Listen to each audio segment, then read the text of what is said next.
Hi, this is Jeff Blair. You're watching and listening to Red, White, and Blue Jays, the authoritative Blue Jays podcast across the pond. Swing and a drive.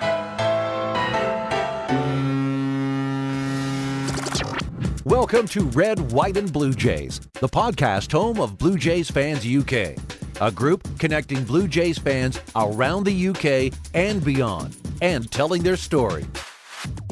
And now, here's the host of Red, White, and Blue Jays, Steve Hunter. Hi guys, welcome to another edition of Red, White, and Blue Jays. And there are times in life when you think and dream about doing certain things. And I've thought and dreamt about doing this pod episode for a long time. Man, it's all downhill from here. I can tell you that right now. And that was with Kavan Barker, but unfortunately Jeff had to turn up as well. So there you go. Well done. Well played. Well played. No, I've thought about this for a long time, and I know Jeff and I have gone back and forth a little bit in terms of just trying to find a time and sorting out with Kevin and Hazel's movements and all that sort of stuff. And here we are. We finally got it down, and I'm just super thrilled that both of you have been able to bring Blair and Barker on tour to the UK. Fantastic to have you both. Welcome to our little world, and hopefully we'll get to know a little bit about you as much as we'll talk about the Jays and all that sort of stuff. That's probably a good place to start. Is how did this happen for you two? I know, Jeff, you've been doing baseball on Fan 590 for a long time, but in terms of your connection, the two of you, how did that all happen and get dreamed up? I mean, I guess, Kevin, you could probably speak to this as much as I could. It wasn't really a revolving door of co-hosts and hosts in Blue Jay Central, but frankly, I think they had a hard time finding someone who would work with me. And it takes the choice came down to, well, we could get rid of Blair and bring two other new people in, or we could keep Blair and try to match somebody up with him. And one of the things I really wanted the show to be, and it was really important to me, was that the co-host be somebody who has played the game and was a good storyteller and could explain the game to people, because I just didn't want another show where it's two guys sitting there talking about how everybody needs to give 110% and everything will turn out right. And Kevin, because of Kevin's career, he's the perfect guy to have in this show, because he's played in the majors. He's played just about everywhere in North America. He knows a lot of people. He's a smart guy. And he wrote to have, I'm going to try to be polite about this, but to have a long baseball career and not have it all be in the majors, you've got to be, one, a pretty good person, because you've got to put up with a lot of stuff. You've got to travel well. You got to make friends. Two, you've got to be a good teammate. That is absolutely important. And three, to sort of transition into this job, you have to be a bit of a storyteller, and you have to have fun. And I know Kevin and I talked about this the other day, and I said, originally, the first time I was on with Kevin, I thought, this guy's great, but man, I just don't know if I'm going to get any stories out of him, because I think, Kevin, you can talk to this as well. Kevin was, well, I don't really want to talk about that because that happened in Double-A. And, I said, Kevin, you're talking to a bunch of people who are beer league baseball players. Somebody at some point has looked at Kavan Barker and said, he's good enough. I'm going to give him a check to play baseball. So your experiences are worth way more than anything else anybody's going to bring to the table. And his personality took over. And yeah, it was after about a week, I think, Kevin, it was just fun. And as I say, he's got a lot of stories, and once he got comfortable telling those stories, it's been great. This year we just found out we had Sean Casey on, and Sean Casey told the story about Barker showing up in spring training with a vanity license plate that said first base. Yeah. I mean, stuff like that. Okay. But I looked at him and I said, "You've been beside me for 3 or 4 years and you haven't told me this story." And well, I didn't really want to say it. So I know it's kind of a long answer, but Kevin's played a lot of baseball in a lot of places, met a lot of people. And as I said, if he wasn't a good person and wasn't a good teammate, it wouldn't have lasted that long. So I think it's a natural transition. Yeah. The guys who are good in media, mostly the guys who are good, especially in baseball media, were guys who were good teammates and good people. Sure. Very few people were not good teammates and not good people and successfully transitioned to the media. Yeah, Steve, I got to be honest with you. That's a great answer by Jeff. It's the couple of things. Well, there's a couple of people. Scott Moore was obviously the first guy that actually gave me an opportunity to walk up to me because of his relationship with my wife and my wife coming back to Canada. If anybody doesn't know, my wife's Hazel May. She's a sideline reporter for the Blue Jays. So that connection there with her boss at the time was Scott Moore. Obviously, he's not there now with Sportsnet, but he was the first guy that walked up to me and said, "Hey, have you ever thought about going into media?" Now, I was like, well, I got to be honest with you, not a chance. Like I just didn't ever think that, my accent, where I was trying to do this from, where would I do it at? Like, how would I even get started in this? And he just sort of said, well, easiest way for you to do it is have a person that's willing to give you an opportunity to jump in there. And he was the guy that gave me the platform, right? He threw me on. I think Jeff was the first person that I ever went on the radio with, actually the radio. Mm-hmm. And that, I was still trying to get my feet wet, which Jeff is the perfect person for me to go on with. I hate to say that with him in the same room and he can actually hear me say that. And it's going to come up tomorrow when we do our show. It'll be the first thing that's mentioned on the show tomorrow. Absolutely. He is the perfect guy to, just to criticize me in a way that don't be afraid to be yourself. And it took me a little while to actually be, the handsy guy and the now we're on TV, which we're very fortunate, me and Jeff, to have that platform too, that I can be myself. And I never thought that I could go from where I started with Scott Moore actually coming up to me and saying, "Hey, you want a chance to do this?"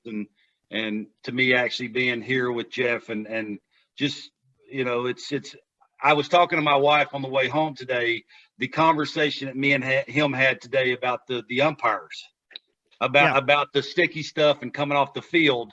And I was telling my wife 5 years ago, there's no chance that I could have had a conversation like that I would have felt comfortable enough in my own skin and, just the ability to be able to back up what I was saying and people actually liking that. And that has a lot to do with Jeff, with the presentation and how he sets it up for me and just allows me to be sometimes a little on the, as my buddy John Gibbons would say, on the other side of the mountain.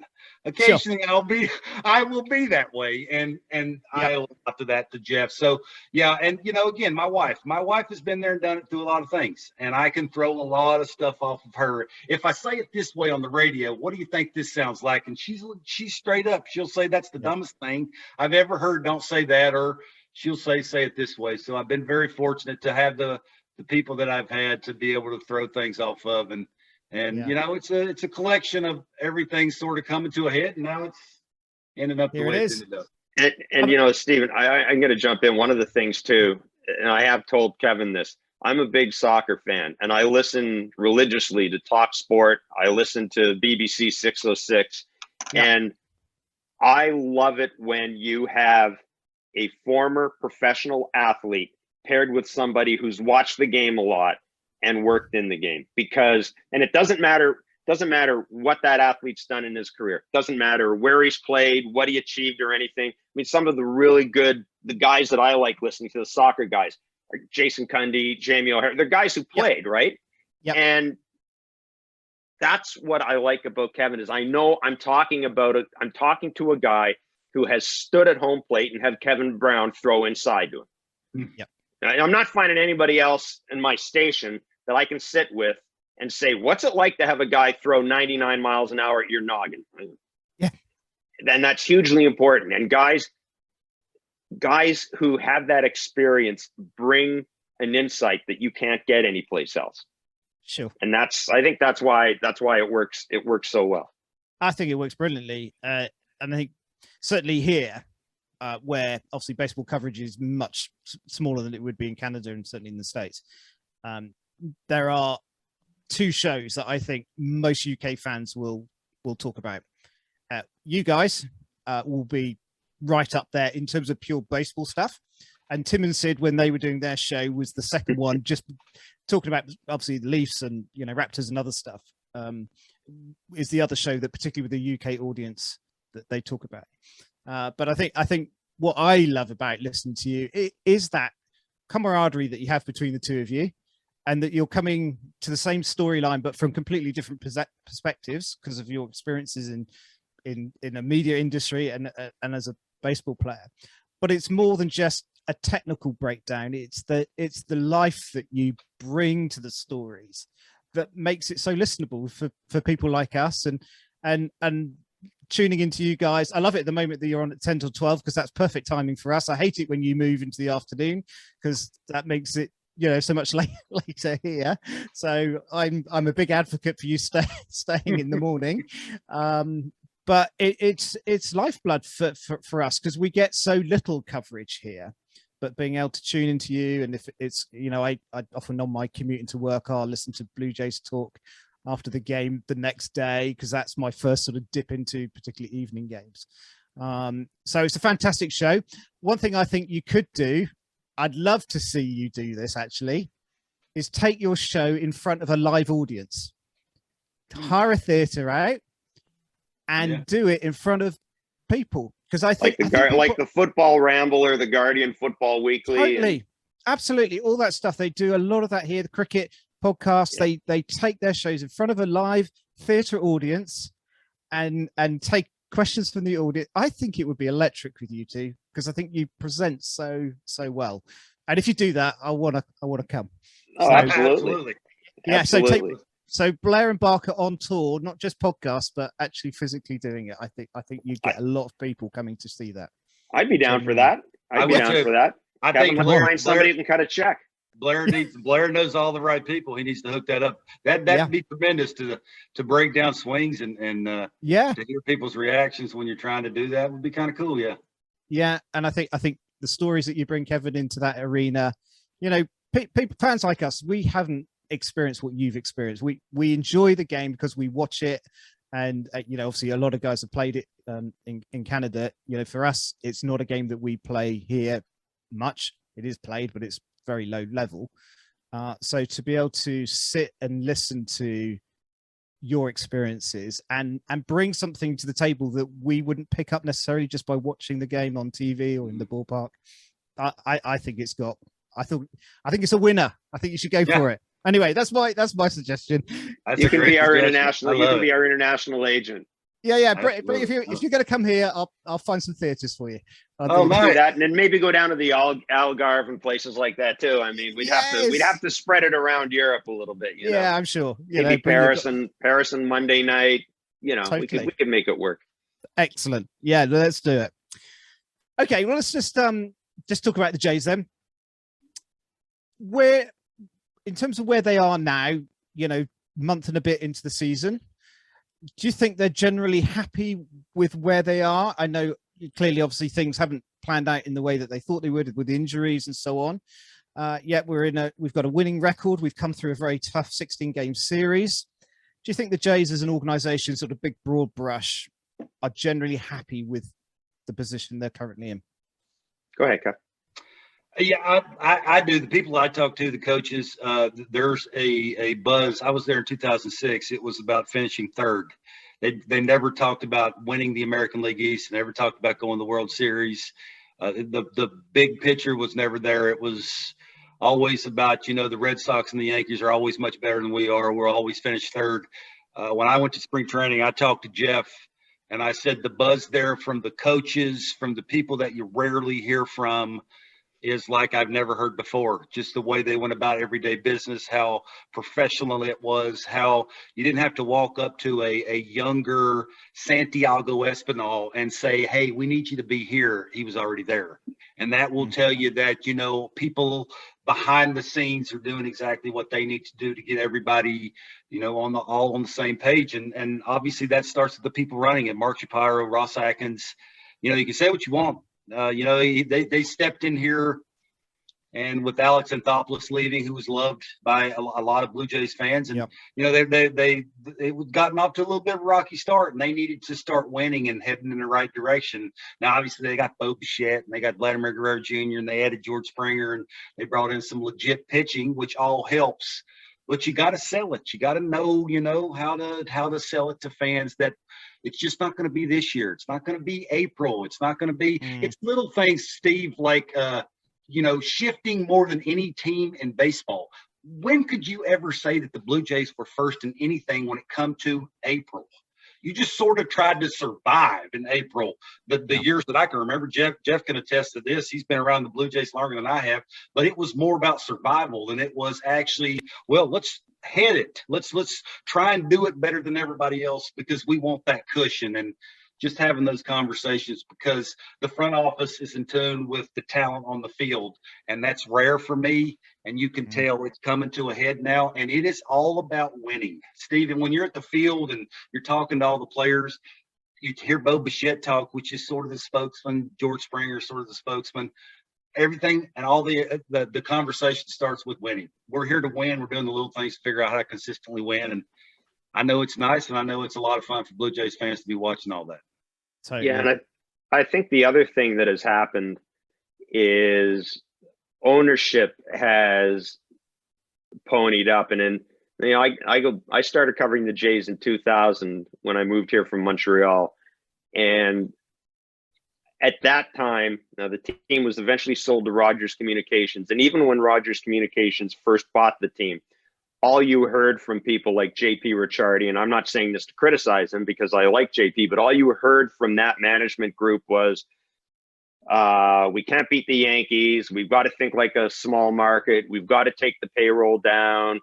You know, we have to ensure that we don't do anything so stupid that the corporate types in Rogers look down at us and go, okay, why are we paying for this? And I'll give you an example.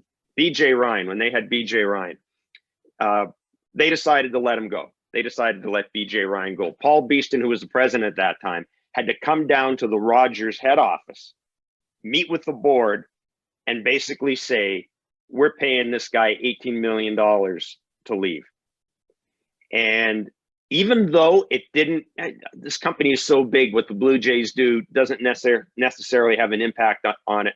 It's like anything else. You don't want any sticker shock. You basically want people to leave you alone. And I thought about that because when 2015 came along and Alex Anthopoulos went all in and the ballpark started to get full and the TV ratings came up and they sold a ton of merchandise across the country, I think it resonated with ownership. And I think ownership realized that, okay, we can, this thing, not only is this a nice bauble for us to have, we can actually generate revenue with this. And, you know, the proof was in the pudding. The Jays were good. The ballpark was filled. And I think what happened when ownership started doing things like signing George Springer, you know, making competitive offers for players who didn't come here. You know, they signed Hyunjin Ryu, who was a Scott Boras client. There was a time where the Jays wouldn't talk to, I mean, they had a policy. We won't talk to, trade for, or draft a Scott Boras client. So all of a sudden, Scott Boras starts talking about, you know, this is an organization that's thinking a little bigger. Then they signed George Springer. Then this year, the contract to me that really stands out is they took Jose Barrios and basically told him to forget about free agency until he's 35 or so, sign a long-term contract here. And I think what happens when an ownership group does that, and when it does things like brings Kirby Yates in last year, even though he wasn't making a lot of money, he was hurt and they just, well, whatever, we'll just bury the cost. It doesn't matter. I think the players realize now that the Jays do have money. They do have the willingness to go out and add pieces. So this is a team that thinks it's pretty good and realizes that if it gets to the trade deadline and it's in contention, these guys may go out and add a Joey Votto or a reliever. That is a huge change, because what it has done, I wouldn't say Toronto's a destination, but I guarantee you 6 years ago, Kevin Gossman his agent doesn't even take the call from the Blue Jays in the offseason. Sure. Yeah. 6 years ago, George Springer's, they don't take a call from the Blue Jays. That is a real sea change in how this organization has done business. And they stopped talking about being a small market. And now Mark Shapiro will tell you, theoretically, we are the biggest market in baseball. We got a whole country.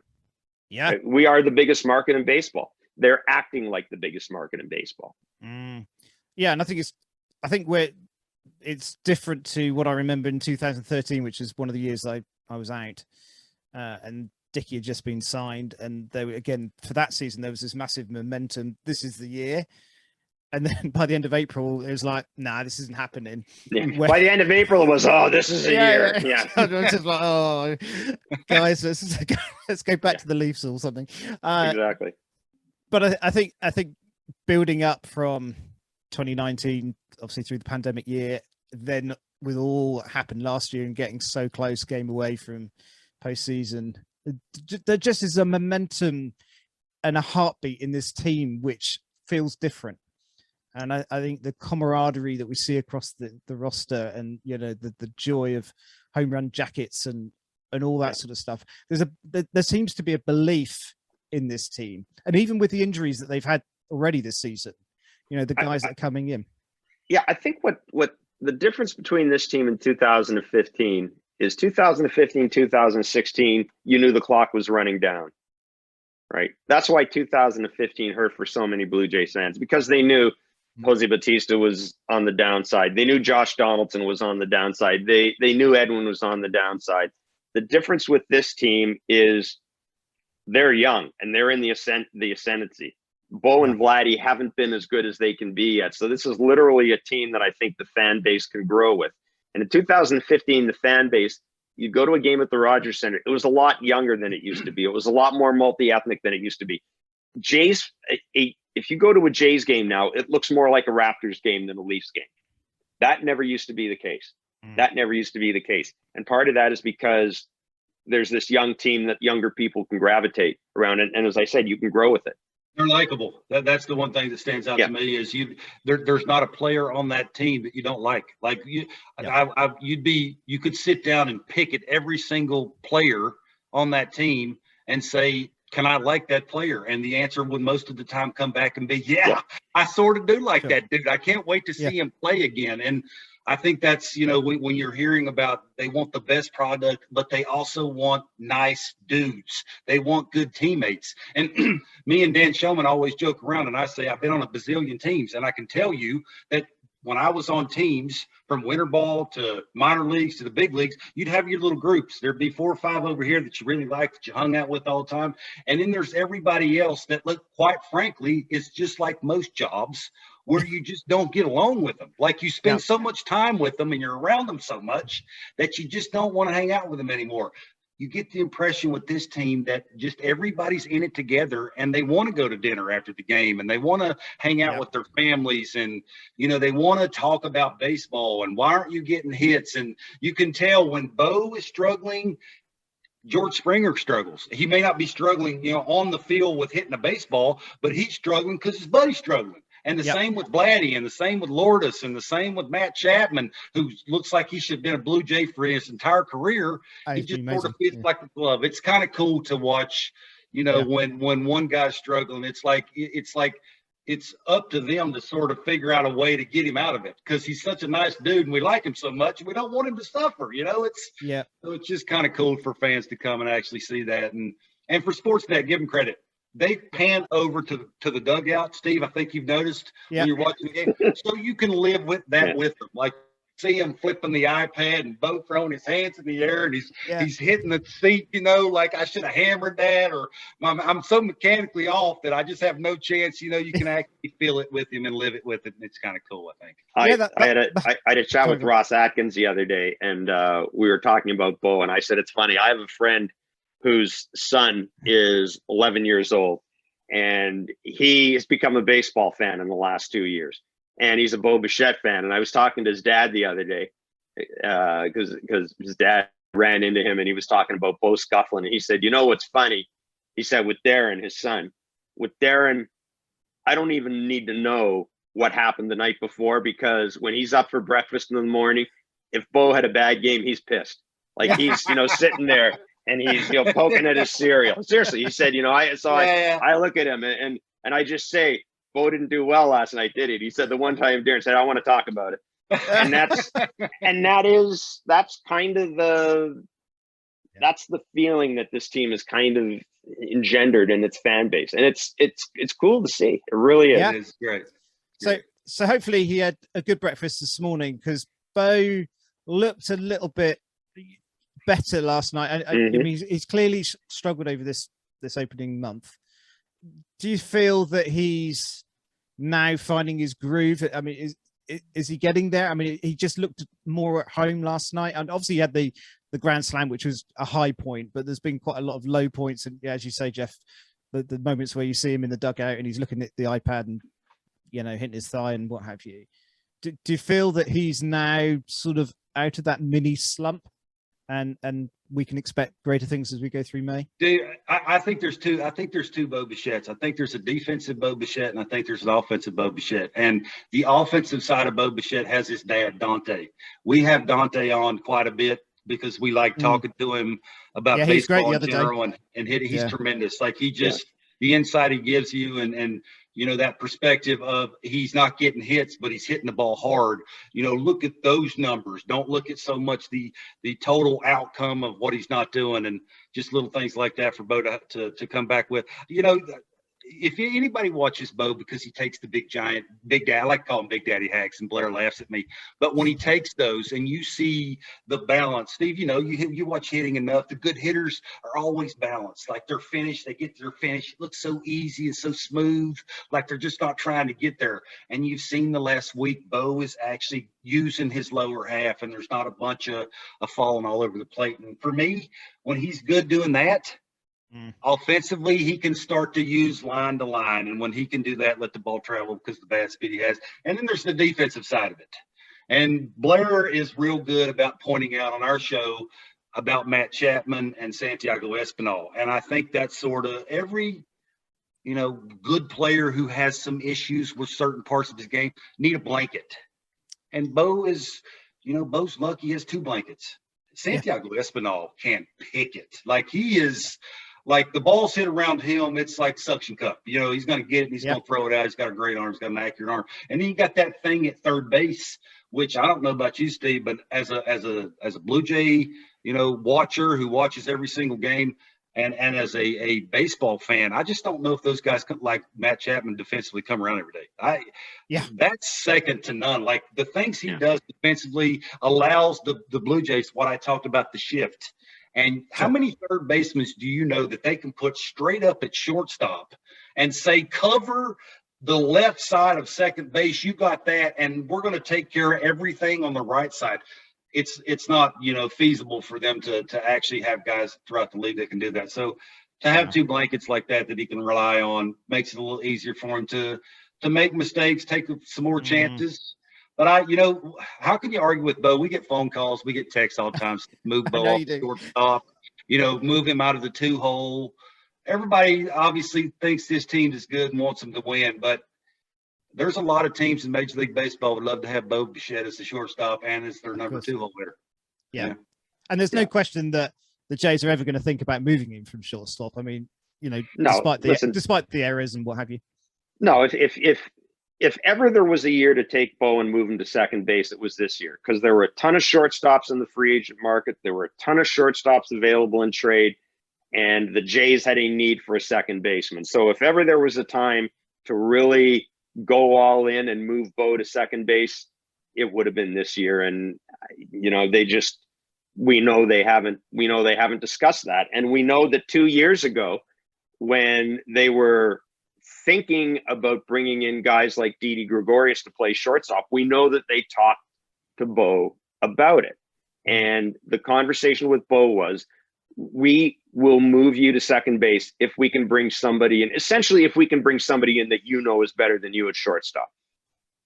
So it's not like they never entertained the idea of moving him, but it's not on the table right now. And I don't think it ever will be. I don't know, maybe at some point later on in his career, Bo makes the move, but right now, I hate to say it because nobody would want to hear it. I would think, just this is me personally, the people I've talked to, he'll be traded before they move him to second base. I think that's right. I think that's correct. Yeah. Okay. Well, let's not hope that that doesn't happen soon, because No, I think we're looking way away from that. Yeah, we're looking years down the road. I mean, it's 2 World Series championships before that happens. Yeah, come on. Listen, this is my point. At some point, they're going to have to pay Bo and Vladdy a lot of money. Combined, you're probably going to be looking at $500 million for those two guys if you sign them to long-term contract. And what I think happens in best case scenario, I think the Jays win a World Series at some point in the next couple of years. Then the Jays say, okay, the fan base is happy. Ownership's happy. We got a couple of rings. Okay, now we got to make a call here. And right now, I think if you're the Blue Jays and you go to the Blue Jays and say you can sign one guy will sign for, because we're talking a lot of money here. I think they'd probably go with Vladdy. But Barker's right. I would think they would have to win a World Series before that becomes a possibility. Otherwise, they'll just run it out with Bo and Vladdy until they become free agents. And you know what? If you've got Bo all the time and you don't win during the 6 years he's here, you know, there's just not much to say about that. Yeah. No, sure. You mentioned Matt Chapman. I mean, again, just the final out from last night's game, which was, you know, in the context of all these one-run games and loaded bases and stuff, how much value has Matt Chapman brought to this team? I mean, they haven't had a defensive weapon like that since Scott Rowland. When Scott Rowland was a terrific defensive third baseman. They haven't had anybody that is a game-changing defensive player like he is since then. I mean, they just haven't. The Jays they've had a number of good defensive players, right? You go back to Robbie Alomar and Devon White and Jesse Barfield back in the day with his arm but nobody has been a defensive weapon the way Matt Chapman is. And Kevin's right. He's like he's like having a rover. He does. He's like a guy who can play 3 positions. This gets back to the Ross Atkins thing of thinking things through, the what ifs. And you got to remember, next year there's probably not going to be a shift. That's when, for me, he's going to show, you know, his value is just by the way they're playing, the way they take away the hole. If you have to have two defenders on each side of that bag, you know, you can move those 2 guys around where you want to move them around. And Bo, with the throwing issue and the accuracy, all the things that, you know, sort of Bo things with when it comes to the defensive side of the ball, you can have that guy doing some things, make it a little easier for Bo to take care of what he's taking care of. You can tell just by the way Vladdy catches balls at first base, how excited he is to catch them. You know, it's like one guy feeds off of another guy because that guy is so much better than everybody else that they know when he's around the baseball, you're out. And how you got to figure too, if you're a pitcher, just thinking about if I'm a sinker ball guy, or I want to flip that 0-0 breaking ball to that big time right-handed hitter, which there's a ton of in the American League East. I know that guy at third base is going to, you know, vacuum up everything over there. He makes everybody else around him that much better, and he makes the coaching staff that much better because now they can put people wherever they want to put everybody because he's got the left side of the infield. Yeah. Yeah. No, I think he's been an amazing acquisition. I think it's very exciting to see that corner, because I think last year, clearly, the sort of platoon of players coming through third base just was a weak point in the side. The Biggio, SB, I mean, that sort of just found its way now, hasn't it, in terms of Espinal? I mean, second base is his for the foreseeable future. Obviously, Biggio's out on COVID IL. What's the answer to Kavan? Where does he go from here? Is it a case that he needs to drop down to AAA to just get some confidence back? I mean, how long do you sort of try and do something with somebody who clearly just doesn't appear to be that happy at the moment? I mean, I think, Kevin, I think he's a classic change of scenery guy. I think Kavan Biggio's biggest value to this team right now is as part of a trade. And he's not good enough that he would be the focal point of the trade. Nobody's going to give you, I don't think Kavan Biggio straight up gives you,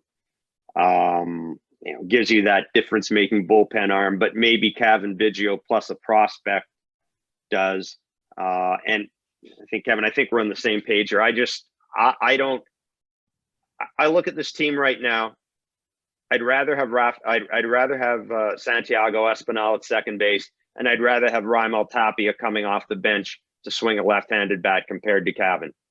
Yeah. And that's, to me, Kavan is a 25th or 26th guy in this team. And I think he just needs different voices in his head and a different organization to maybe unlock something. Maybe there's something still there, but it's not like he's 21. It's not like he's 21. Yeah, the issue with Kavan is he's got a little of a lot of big leaguers that are on the fringe. I was one of those guys when the book's out that you can't do something. It's like the elevated fastball hurts Kavan so much because of the launch angle. He has the natural little uppercut that most lefties were born with. It's just who you are. And now you try and hit over the shift instead of line drives through the shift. Doesn't always work that way, but it's the mindset of that. And now the book's out that, you don't have to really pitch him tough to get him out. You can get him out by making decent pitches. That's the one thing for me that, and I'm sorry I'm peeking here, but Vladdy just hit a 2-run homer. So I was, so it's 2-0 already. Bo hit a single to left, and then Vladdy hit a 0-0 homer to left field. So it's just right on cue that we start talking about the two futures of the Blue Jays, and there they go. I'm not sure I'm on the same boat with Jeff that I think change the scenery. I think for me anyway, until Kavan figures out how to be a little bit more straighter up and down at the plate with his finish. I talk about finish all the time, but until you're a little bit more, Steve, every time you see young kids who want to bend at the waist, well, when you bend, the barrel tends to go here. And now because of the elevated fastball, the power and the elevated stuff and the tunneling off that, it's very hard to catch up to that. And when the book's out, right, it was like me, my plate awareness was an issue when I was a player, and the ball in off the plate would get me out a lot. And that cost me a ton of big league time. If I could have figured that out or had somebody help me with that, moving me on the plate, maybe I'd have been around a lot longer in the big league level. But that's sort of, for me anyway, where Kavan's at. And now you are on a team that is nothing but about winning. And when you have a better second baseman who is doing better things and it's a better fit all around, you tend to be left out. And I think that's where Kavan's at. Yeah. Do we have a different Charlie Montoyo at the head of this team this year? We've seen a couple of moments where Charlie's got off the bench and has been thrown out of the game, which is unusual for him. Do you think there's a fire in his belly this year that we haven't seen, or is it something he's just been keeping closed doors and just waiting for the moment? I think he realizes that the expectations this year are that you win a World Series, or go to a World Series. It's hard to say you expect to win a World Series because once you get there, I mean, anything can happen. Yeah, exactly. There's an awful lot of luck involved in that. But the expectations are that this team go to the World Series. Ownership spent a ton of money no excuse anymore. You're not playing in Dunedin or Buffalo, and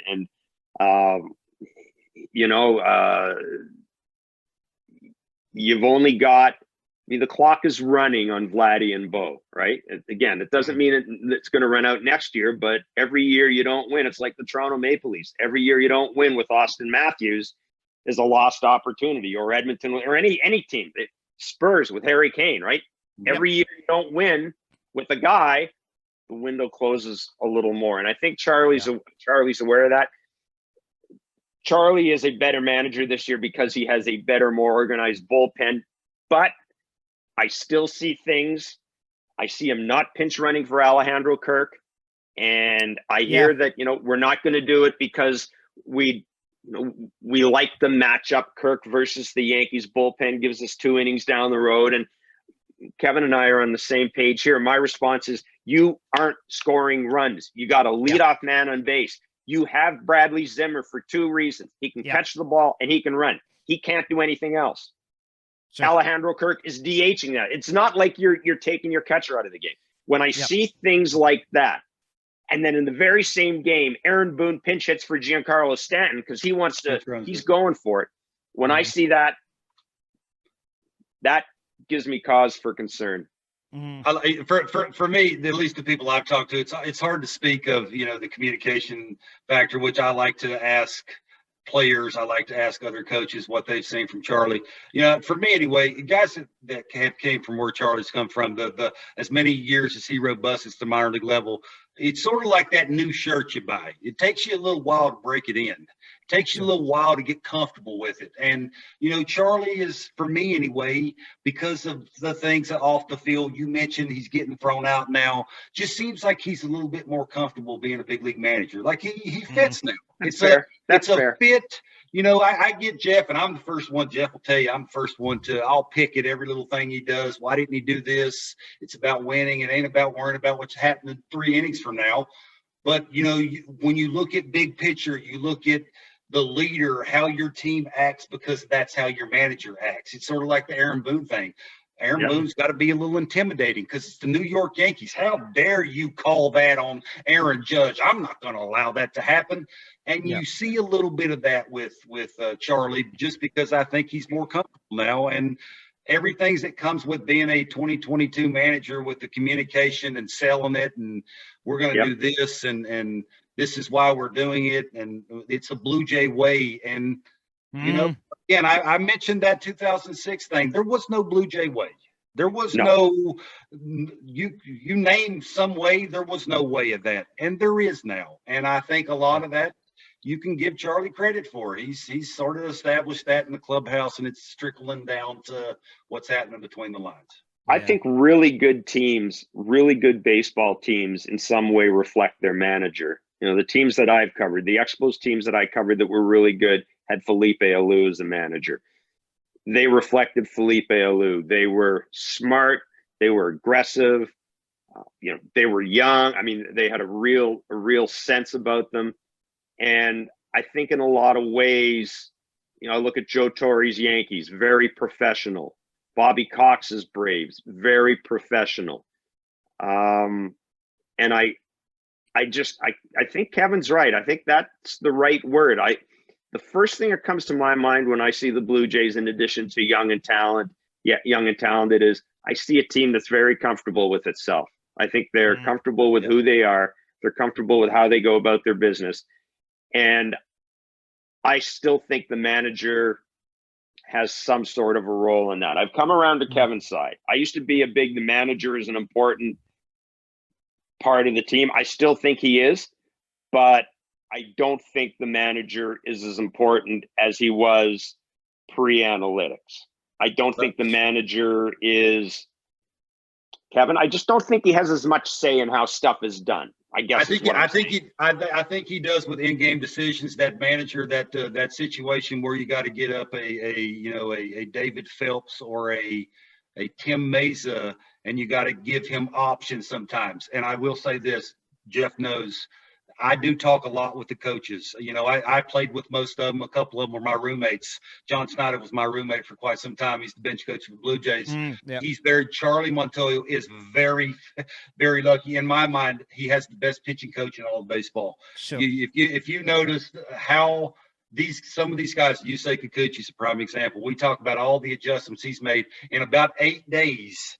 You say went from walking off the plank to sort of what he looked at yesterday. And to be a really good salesman, you got to be, you got to know what you're talking about. You got to have that respect. And for Pete Walker to be able to do the things, and John Snyder and Mark Budzinski, who we don't talk a ton about, but just the communication factor and putting people in the right spots. There's a lot, you see it. Louis Rivera, the third base coach, who's the infield coach, you see the little charts. I know you see it, Steve, during the game, and you'll see Mark Budzinski with the chart in front of him and Louis Rivera with those charts and moving everybody around. It's not an easy gig to put all these dudes in the right spot, and for him to have that coaching staff. And again, I know a lot of people don't like to hear this, but you got to give Ross Atkins credit for him to be able to put that many coaches that are that familiar with the Vladimir Guerrero Juniors, who are comfortable with, the John Snyders and the Mark Budzinskis and all those coaches that they came up with at the minor league level and brought those guys to the big league level. And it's looking the way it's looking. It just, for me, it's getting closer and closer to that fine-tuned machine. Yeah. And that's sort of what you have to have in the American League East. You want to beat the Yankees? Don't screw up. Don't do the little things like Jeff was talking about by not pinch running, which I'm sure if he had that to do over with, he'd probably pinch run for Kirk. Yeah. It's just little things. You make a mistake, don't do it over and over and again, because it's the American League East. And I think that has a lot to do with everybody. Everybody gets a lot of credit for that. Yeah. With Kikuchi's performance last night, does that then take the pressure off getting Ryu back in? Because Stripling's doing quite well, or does it just give some balance to the whole starting rotation? Because it felt, obviously, we had 3 strong starters and 2 slightly weak ones. Now, if Kikuchi is sort of getting on top of his troubles, that then just eases that whole rotation. Do you think they'll go back to a 6-man rotation when he gets back in? Yeah, I'll quickly say that the 6-man rotation, I'm going to say no to that. I think they were doing that in the first month of the season because of the short spring training. Okay. They wanted to get some guys built up. That 6-man rotation, because there was no days off, was more for Ryu than it was for the other 3 big righties. But now that you have, the 3 big righties in that routine of dominating every single time they go out, why would you rock that boat? You're not going to mess those 3 guys up for one dude. And now if you can get Yusei Kikuchi and Ross Stripling doing something of whatever they can do, how can you let one guy come up in and sort of disrupt that? So I don't really see that, knowing Pete Walker the way I do. It is, I think, for me anyway, and Jeff touched on it, about them not caring about eating some money. It is about winning. And if Ryu comes back and is not real good, I'm not saying they would get rid of him, but his times of starting would be limited, I think. Yeah. Oh, listen, I think that's Yusei Kikuchi's development is hugely important, because you can manage your way with 4 or 5 starters being really good. You can kind of figure things out if you have one weak link in the chain. You can look at the matchups, and plus with Ryu, it's never going to hurt to give him a day off. So you can pick and choose with him as long as Kikuchi's doing what he's doing. The issue would have been if Kikuchi was scuffling. Now you've got Ryu coming back. It's awfully hard to work your way around 2 guys you really don't want to see, especially in the same series. I think what they do, I think Kevin's right, when Ryu's healthy, and they will let him get healthy. He will be given every extra day he needs to get healthy. They bring him back. They pick a start for him. They see what he gives them. If he is a little bit like the Ryu we remember when he was good, well, you've got a great problem. If he isn't, thank you very much. Ross Stripling continues to make that start. You pick the spots with Ryu. You try to keep him fresh. Maybe at some point down the road, because he's got another year in his contract, maybe at the trade deadline when you're working a deal and you say, you know what, if you take Ryu off our hands, maybe we'll be more inclined to give you a Nate Pearson at the trade deadline. Or, I mean, there are ways of doing it. But the thing is, it's not like Jay's ownership. They're not going to be pulling their hair out. If they have to pay Hyunjin Ryu to basically be a 6th starter, they'll pay Hyunjin Ryu to be a 6th starter, and no one will say anything about it. But I will stick up for him a little bit. I was in spring training, and I did talk to Pete Walker about him, and he was telling me about he thought he was going to have a really good year. And I said, why is that? He said, well, first of all, he's in better shape. You know, last year, I don't know the word that you want a nice word you want to use, but, you know, he wasn't in the best of shape. Like he was. Sure. He wasn't as, you know, the way a guy that throws 90 miles an hour and who is a locate guy and a take the sting out of your back guy needs to be in kind of shape. And now you're adding the short ball parks and the minor league parks and that mental part of it. And now you're adding some, you know, some not being in the best of shape. But I talked to Pete Walker. Pete Walker said he come in better shape. He looked like he had a little bit better life, which is a big deal. It's not so much about the number that he's throwing. It's more about the late giddy up to his pitches, which is sort of a funny way to say it because he does throw 90. But if there is that little surprise occasionally when he's real good because he's so unpredictable, it's the surprise. Like that heater looks different to everybody else. And for some reason, whatever the reason was, Petey, and I take his word for it because I still think he's the best in the business, said he had it. And maybe he can get back to that. Maybe it was just because of health and well, even his couple of starts he did have, he had like 2 or 3 innings which actually looked very good, and then it suddenly went south, and it went south spectacularly, and it's just like I can't get myself out of this situation, and yeah, it just was clearly struggling. But let's see what happens when he returns. Yeah, I'm conscious of time, guys. I don't want to outstay my welcome. I could talk to you all night. This is great. I'd be more happy to do that, but I don't want to keep you longer than necessary.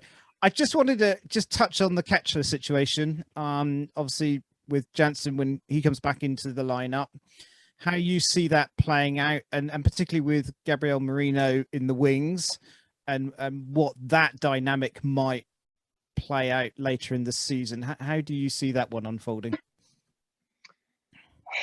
Yeah. I think we're finding out some things about Alejandro Kirk. I think all of us have been surprised at how well he has handled the pitching staff. This is the guy who had, I think I said 48 starts behind the plate before Danny Jansen went down. He's catching a staff that's one of the best staffs in baseball. Some of his decision-making in game, we talked about that botched the play at the plate the other night, bad call by the umpire, but as Kevin broke down, it all started because Alejandro Kirk, his brain locked up, whatever. He didn't execute a very basic play. And he gets picked off of first base. First base. Which would indicate to me that he's, you know, I think he's wearing down. I talked to Ross Atkins yesterday at the ballpark. 2 days ago at the ballpark about Alejandro Kirk especially. And he said, hey, we're happy with what we've seen from him defensively. Now, this was before that error. He said, we're really happy with what we've seen from him defensively. He's done a great job behind the plate, but it's hurt him offensively. And I think we're finding out that Alejandro Kirk, right now at least, I don't think he can be the type of guy who can be an offensive difference maker for this team playing a great deal. I'm almost at the point where I think as good as he is defensively, as much improvement he's made defensively, if you want to get something out of that bat, you can't look at him as an everyday catcher. And I bet people around baseball, they're looking at this and they're thinking the same thing. They're thinking maybe that body type doesn't hold up. You know, maybe it's just maybe he's a very good right-handed DH and a guy who can catch. Your catcher gets hurt, well, you can stick Alejandro Kirk in for a weekend and you're going to be okay. But I don't think anybody's under the impression anymore that he can be anything other than a number 2 on a team. It just shows you sometimes you don't know what you got till it's gone. Sure. Yeah. It's that Danny Jansen factor where just you could tell when Danny Jansen last year struggled offensively because of the trying to get Ryu through games, trying to get all of these pitchers through big time games in ballparks that were jokes for pitchers to pitch in. And now all of a sudden you want him to do that. And also, I'm not saying rake because rake is too big of a word, but hold your own. And I think just sometimes a lot to ask, especially a kid with, really who'd never played against above A ball. And now you're asking him just because he has bat to ball skills.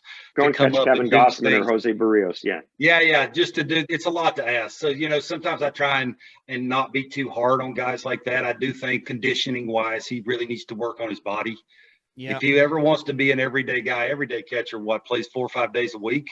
If he ever wants to be that guy and be productive on both sides of the ball, I think his conditioning has to take a whole different approach to who he is as just the appearance of the whole thing. Example. Now, by no means am I comparing him to Vladimir Guerrero Jr., but I remember the video that Hazel took of Vladdy, I don't know if that's a couple of years ago, walking out of the clubhouse on how big he looked. And then you look at him now. Just the appearance of how good he looks, how ready he looks to play, how easy it is for a manager to go because of his appearance to write his name in the lineup every single day. It makes it easier for them to be able to do that. And if Alejandro Kirk ever wants to be an everyday catcher, for me, that appearance has to get a little bit better. Yeah, I remember a discussion I had with Russell Martin when he was here. And actually, believe it or not, the same discussion with Greg Zahn when he was catching.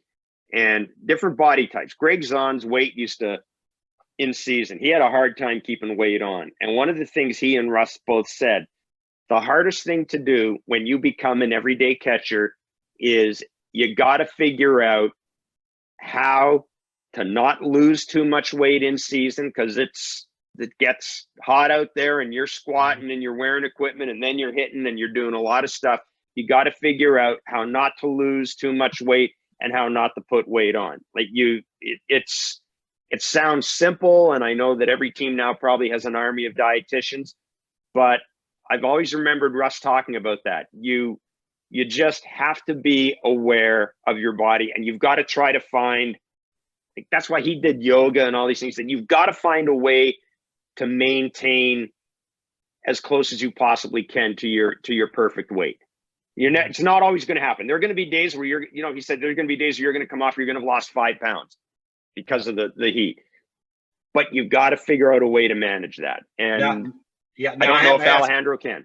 I have asked coaches, why didn't in the off season get a little extra time because of the lockout, work on, what he looks like, the conditioning part of it. And he told coaches that he seems to think he hits better, bigger. Yeah, I heard that. Yep. And maybe, when you're a hitter first guy and you feel more comfortable with a little bit more of the way he looks now. But you can tell by when he has to play, by the way they're playing him, giving him a couple of days off in a row. They're telling us without actually telling us that down the road that can be an issue. That could be an issue. I mean, does the ball club not have nutritionists in terms of they've got an army of them. So they got a guy whose job is to give the players water. They have a hydration specialist. I'm not kidding. He's in the dugout. They have a hydration specialist. So how does that then not play into somebody's condition? Because if you think of the Premier League and the amount of time that they spend with players, making sure that they are taking in the right fluids, taking in the right food, how does somebody who appears not to have taken perhaps some of that advice? How does Barker, that I'm gonna throw this back to Vladdy. Vladdy raked at the minor league level. I'm sure Vladdy's body type was the same as it was when he first got to the big leagues and was a little bigger because of the conditioning or lack of taking care of his body, what he was eating, what he wasn't eating, and then he failed.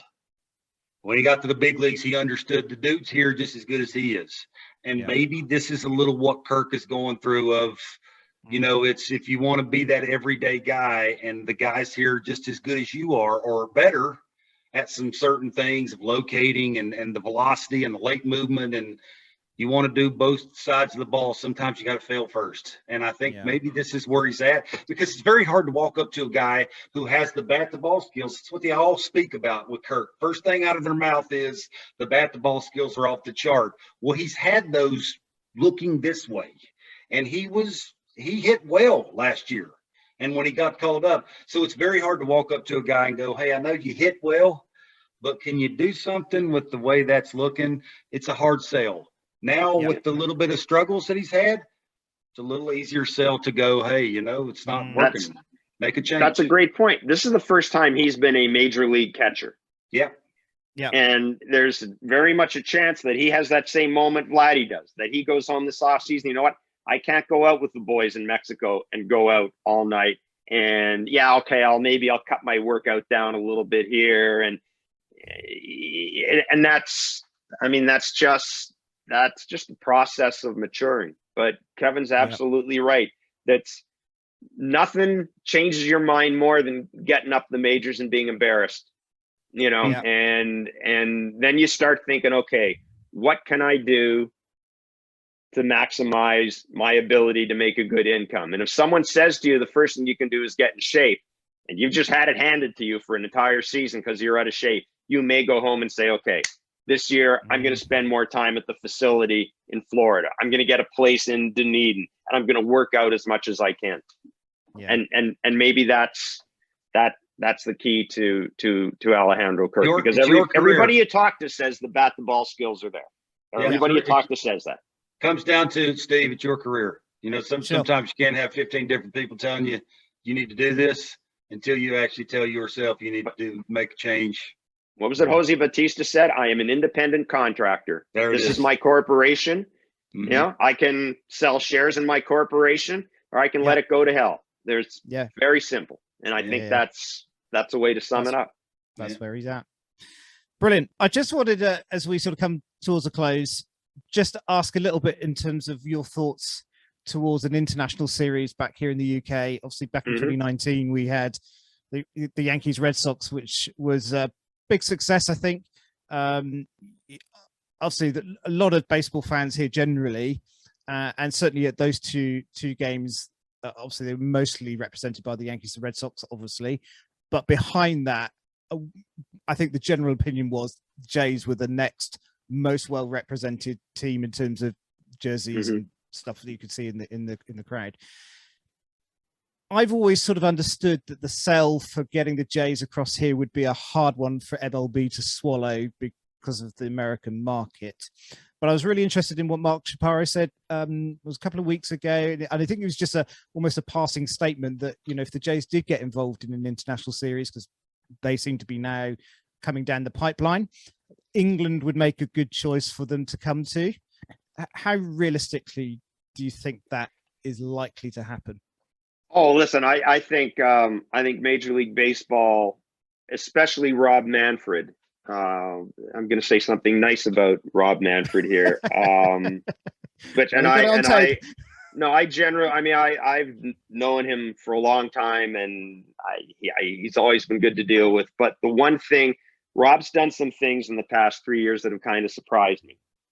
One thing about him, though, is he, as part of his legacy, he does want to see Major League Baseball have a broader international footprint. I do think we will see a team in Mexico at some point. I know that they have taken a look at what the NFL has done. Yep. And I don't think you'd never get to the point where you are now, where you are hearing rumors potentially of a team like Jacksonville relocating. You wouldn't see that happen, because it's one thing to try to fill 8 NFL dates in London, another thing to try to fill 81 home games for a team. Oh yeah. But baseball has one thing going for it. They play series. And I can see a time where every year there are 1 or 2 4-game series in the UK. At cricket ovals, they played a major league game in a freaking cornfield. Yeah. you can make it work. And sure. That is something that Manfred has talked about. I can see them absolutely playing games in Europe. They always kind of tread carefully in Asia because those leagues are well established. And if you're Major League Baseball, you don't want to have a whole bunch of games in Japan and take away from the Japanese league. There's kind of an equilibrium you find there. But yeah, I absolutely believe that we're not that far away from a time where you'll see 2 or 3 series a year in the UK. And the Jays, that would be right up Mark Shapiro's alley. And this team understands the concept of marketing beyond your market because there are only 2 national sports brands in Canada. There's Team Canada, whatever it is, and there are the Jays. Yep. The Raptors have no currency in Vancouver. They got no currency where I'm from in Winnipeg. They've got no currency in the East Coast. Canadian hockey teams, Manitoba and Saskatchewan likes the Jets. Edmonton likes the Oilers. Calgary likes the Flames. Toronto likes the Leafs. Everybody hates the Leafs. Montreal, there's no national Canadian hockey brand, but there is a national Canadian baseball brand. And because of that, I think they understand that you can make money growing your brand. Yeah. So yeah, I would absolutely, and I know Mark's talked about this, I would absolutely think that they'll be knocking down the door of the commissioner's office the next time there's an international series. You could have Yankees and Jays, Red Sox and Jays. It'd be perfect. Yeah, I was just going to say, who do you think the obvious opponent would be? I mean, they obviously pulled the Red Sox and Yankees because of the history there, but it would Red Sox, Yankees, or Dodgers. Red Sox, Yankees, or Dodgers would have to be one of the teams. Yeah, maybe the Cubs, but those 4 sort of heritage teams, they would have to be one of the teams. Yeah, the Cubs Cardinals was the one that was planned for 2020, but that makes sense. Yeah. So, I mean, we'd love to see it. And you guys, would you like to travel over here and see a bit of baseball in a weird stadium? I'd love it. I talked just sort of a running joke about how much I traveled to play baseball in the Dominican Republic and Mexico and Puerto Rico. I played a ton, and I played once or twice in Venezuela, but I was mainly in Dominican Republic. I loved it. Yeah. I couldn't wait. Hey, I joked at the end of my career, I had more used the American baseball the summer to get ready for winter ball. It was almost backwards when I was at the end of my career, just because I love to travel so much and go over there and play. But yeah, I would love to go over and watch games over. It'd be tremendous. Well, I think it'd be great. I actually want to go and one thing I haven't done, and it's on a bucket list. I want to go to Lord's. I want to see a cricket match. Okay. I've always, I don't understand the sport, but as Eric Hinsky and I, former Blue Jay, were watching the TV in the clubhouse one time, and we were just killing time. And he looked at me, and he was watching the ball go behind the guy, and he goes, "Dude, a foul ball is in play in cricket." And I said, "I think so." Hinsky said, "Oh man, I got it. I should have played cricket." He's, "I'd be a millionaire. The foul ball being in play." Yeah, that's great. Fine leg. Yeah, absolutely. Big score. I mean, I think a lot of baseball fans from here tend to be cricket lovers as well, because there is a similar esque-ness to the 2 games. I think clearly the big challenge for the guys on your side of the pond is, how can you play for 5 days in one game and it end up as a draw? I mean, that always just like, what's the point? Oh, I'm sure they'd have a ghost runner or something. Or I'm sure Rob Manfred's got some ideas to break up the extra innings. Maybe you can have a home run derby, or maybe have them use, have them play cricket for an inning or something like that. I'm sure Rob's thought of it. Throw you a couple of umpires in there. I'm sure they could screw up something. Yeah, totally. Yeah. I had a load of questions about umps, and we haven't even got onto that, so that's fine. But if they do come and you guys come, I'd love to buy you a beer and catch up. Absolutely. And if you're ever over here, I will. If you're ever over here and we're still around, we're still on air, come on in. Oh, that's very kind of you. I've got a book here that I need signing by somebody, so next time you're over, perfect. I'll bring it with me.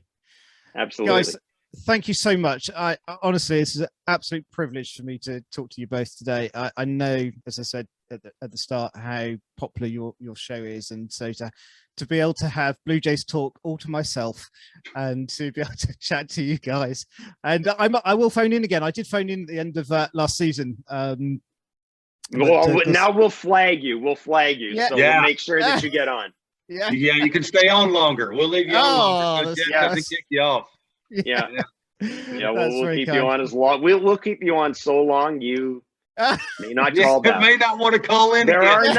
are nights where if we got you on, I'm telling you, you would be telling us your life story. Steve, don't go anywhere. Don't go anywhere. Stay through the commercial. Yeah, I could tell you all about Bournemouth's promotion back to the Premier League, and I'm sure Kevin, you were ecstatic Kevin. about that news. Oh, I yesterday. can't wait to hear You know that. what? We got to get Kevin. Say up the cherries. Up the cherries. There Come you go. on! Hey. Now Brilliant. Kevin's worried that he said something vaguely pornographic. No.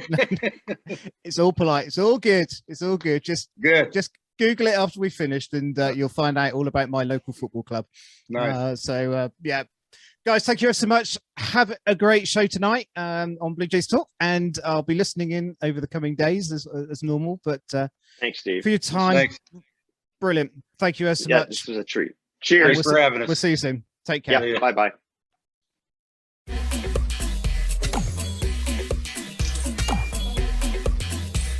The Red, White, and Blue Jays podcast is a production of Blue Jays Fans UK. If you've got a Blue Jays story to share, let us know. Email us at bluejaysfansuk@gmail.com. And follow along on Twitter and Instagram at Blue Jays Fans UK. I'm your announcer, Jim Langton. Thanks for listening.